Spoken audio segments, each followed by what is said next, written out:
تیسری چیز ہے مبعوث من اللہ ہونا، کہ اسے اللہ تعالی مبعوث کرے، اللہ بھیجے، وہ اللہ کی طرف سے آئے، اپنی طرف سے کوئی دعویٰ نہیں ہوتا، وہ اللہ تعالی کی طرف سے نبوت کے اعلان کے لیے پابند کیا جاتا ہے، وہ اللہ تعالی کی طرف سے بتا دے۔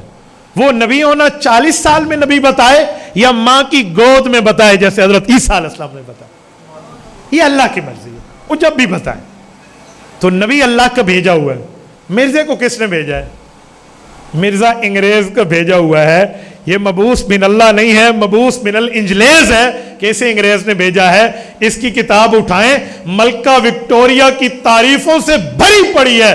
وہ مرزا قادیانی انگریز حکومت، انگریز کا وہ پالتو ہے، اتنی تعریفیں کرتا ہے انگریز کی کہ لکھا ہے کہ جمعہ کے خطبے میں انگریز حکومت کو کہنا چاہیے ذل اللہ فی الارض، یہ اللہ کا سایہ ہے جو ہمارے اوپر ہے۔ یہ اتنا انگریز کا وہ ہے، ٹاؤٹ ہے۔ اور انگریز نے اس کو کیوں بھیجا تھا؟